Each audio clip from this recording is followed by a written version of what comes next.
Fala, meu povo, a paz do Senhor Jesus seja com todos. Sejam muito bem-vindos a mais um estudo sobre a escatologia bíblica. Eu sou o Ioséias, professor e pastor, e é uma alegria imensa mergulhar com vocês em um tema que nos revela a profundidade da pessoa de Cristo. Jesus, o Filho do Homem, sua identidade, autoridade e glória.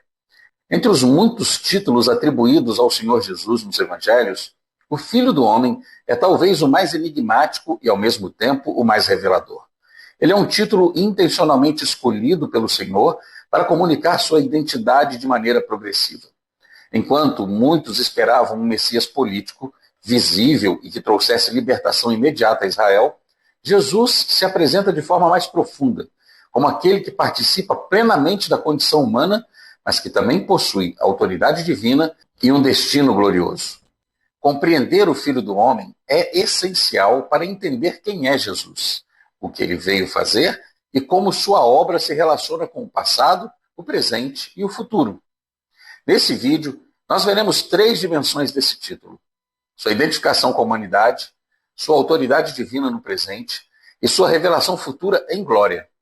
Prepare-se para ter compreensão sobre a pessoa e obra de Jesus ampliada, compreendendo como ele é o centro de toda a história e de toda a esperança.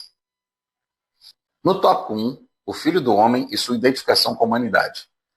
Pense em um rei que, para entender verdadeiramente seu povo, decidisse viver entre eles, experimentar suas dores, suas alegrias, suas limitações. Ele abre mão do seu palácio e de sua glória para compartilhar a vida comum, sem privilégios. Assim foi Jesus, o Filho do Homem, que não apenas assumiu a aparência humana, mas viveu a experiência humana em sua totalidade. Ele sentiu cansaço, fome, dor e não teve onde reclinar a cabeça. É a história de um Deus que se fez homem para nos resgatar, que se identificou conosco em nossa fraqueza para nos fortalecer em sua graça. O uso do título Filho do Homem destaca, em primeiro lugar, a plena identificação de Cristo com a humanidade. Jesus não assume apenas uma aparência humana. Ele participa da experiência humana em sua totalidade, exceto no pecado. Em Mateus 8, versículo 20, o Senhor declara: as raposas têm covis, mas o Filho do Homem não tem onde reclinar a cabeça. Essa afirmação revela não apenas humildade, mas uma vida marcada por limitação, rejeição e vulnerabilidade. O Filho do Homem experimenta cansaço, João 4, versículo 6, fome, Mateus 4, versículo 2, e dor. Essa identificação é redentiva. Ao assumir a natureza humana, Jesus se tornou o representante perfeito da humanidade diante do Pai. Ele entrou na história não como observador, mas como participante ativo, tomando sobre si as consequências do pecado de toda a humanidade. Além disso, o título também aponta para a sua missão de sofrimento. Em Mateus, no capítulo 12, versículo 40, Jesus relaciona o Filho do Homem à sua morte e ressurreição, comparando-se a Jonas. Isso demonstra que sua humanidade não é apenas condição, mas o caminho pelo qual a redenção é realizada. Assim, o Filho do Homem não apenas revela quem Deus é, mas também revela o que significa ser humano em sua forma restaurada. Uma vez compreendida essa profunda identificação de Jesus com a humanidade, cabe a nós permitirmos, por meio da oração, que ele tome sobre si as nossas dores, as nossas fraquezas e limitações, e encontrando nele o nosso descanso perfeito, que nos fortalece e nos restaura para viver para a glória dele. Além disso, essa verdade poderosa do Evangelho capacita o cristão a viver com compaixão e empatia pelos que sofrem, porque assim como Jesus se identificou com eles, o crente também se identifica. No tópico 2, vamos ver o Filho do Homem e sua autoridade no tempo presente. Agora, pense, como seria conviver com um homem que, apesar de sua aparência humilde e de sua vida simples, possui um poder inquestionável? Ele fala uma palavra e os doentes são curados. Os demônios fogem e até mesmo os pecados são perdoados. Os líderes religiosos se escandalizam, pois essa autoridade pertence somente a Deus. Mas ele, o Filho do Homem, afirma ser Senhor até do sábado, mostrando que sua soberania transcende as leis e as tradições humanas. É a história de um Jesus que, mesmo em sua humanidade, exerce uma autoridade divina que transforma o presente e inaugura uma nova realidade. Ele não é apenas um profeta, mas é o próprio Deus conosco. Se, por um lado, o Filho do Homem se identifica com a humanidade, por outro, ele exerce a autoridade que pertence exclusivamente a Deus. Essa tensão é central nos evangelhos. Em Marcos 2, versículo 10, Jesus afirma ter autoridade para perdoar pecados, algo que os escribas reconhecem corretamente como prerrogativa somente de Deus. Depois de dizer que seus pecados estavam perdoados àquele enfermo, ele cura o paralítico, não apenas realizando um milagre físico, mas validando sua autoridade espiritual para perdoar pecados.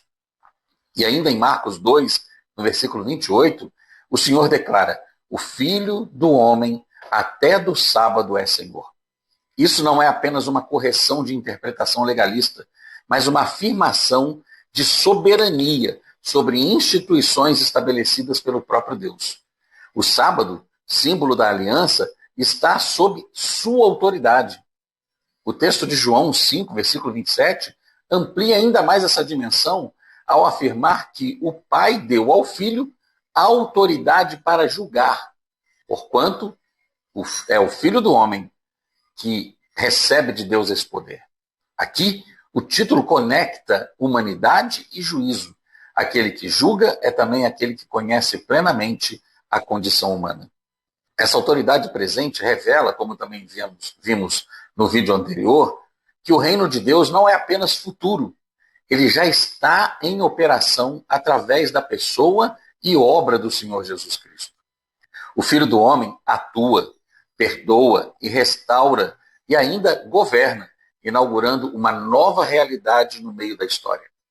Diante disso, me responda: você tem reconhecido a autoridade de Jesus como Filho do Homem em todas as áreas da sua vida, permitindo que ele não só perdoe seus pecados e cure suas feridas, mas que também governe seus passos e ações?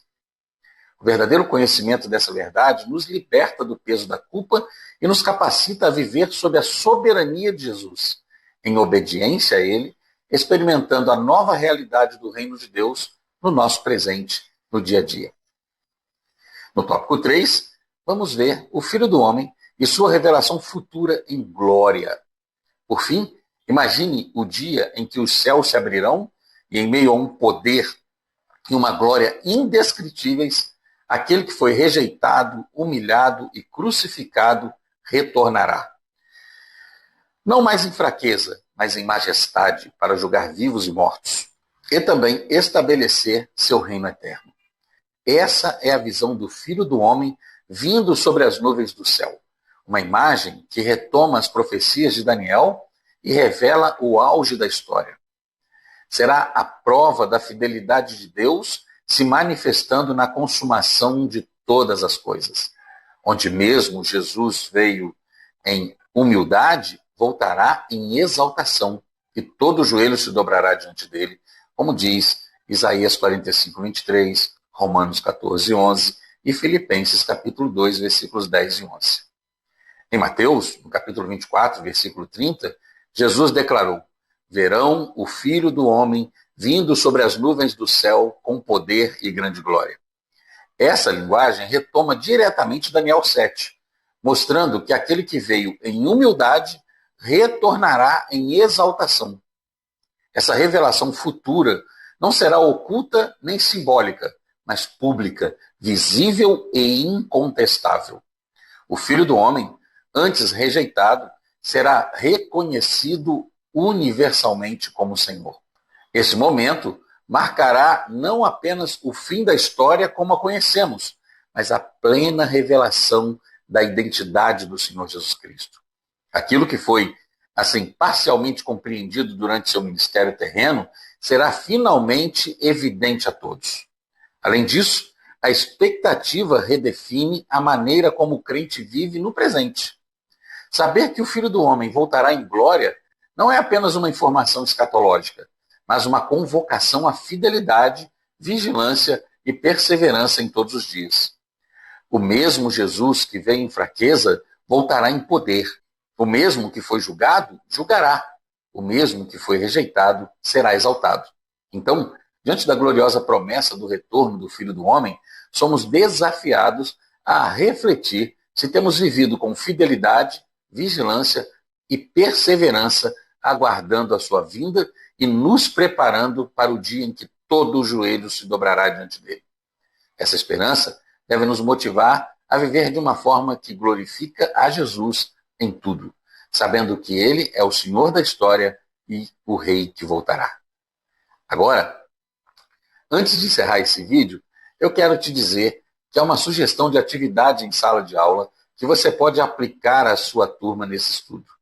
E também quero te pedir para curtir e comentar o vídeo, deixando suas impressões sobre o conteúdo que você está recebendo. E, se você ainda não me segue, clica no botão inscrever-se e também compartilhe esse vídeo com outras pessoas para que sejam abençoadas por tudo que você também está recebendo aqui. Bom, agora vamos à conclusão. Chegamos ao fim do nosso estudo sobre Jesus, o Filho do Homem. Vimos que esse título não é apenas uma forma de Jesus referir a si mesmo, mas uma chave para compreender toda a sua missão. Ele revela um Cristo que se identifica profundamente com a humanidade, exerce autoridade divina, tanto no presente como exercerá no futuro, e será plenamente revelada em glória quando voltar nas nuvens. Diferente de uma compreensão limitada ao reino futuro, como sistema ou realidade, aqui somos conduzidos à pessoa central desse reino, o próprio Jesus. Compreender o Filho do Homem é compreender que a história não gira em torno de eventos, mas de uma pessoa. E essa pessoa é aquela que veio, que reina e que voltará. A escatologia bíblica, então, deixa de ser um campo de especulação e se torna uma verdade que transforma, molda o presente, sustenta o futuro e dá sentido à nossa caminhada cristã no dia a dia. A esperança do crente não está em circunstâncias nem em previsões humanas. Está no Rei Jesus, aquele que veio, que reina e que voltará. E enquanto esse dia não chega, a vida da igreja segue como testemunho vivo desse reino, que é presente, atuante e segue avançando. Minha esperança e oração é que essa verdade traga paz, confiança e um renovado senso de propósito à nossa caminhada de fé. Que Deus abençoe sua vida, seu ministério e até o próximo vídeo.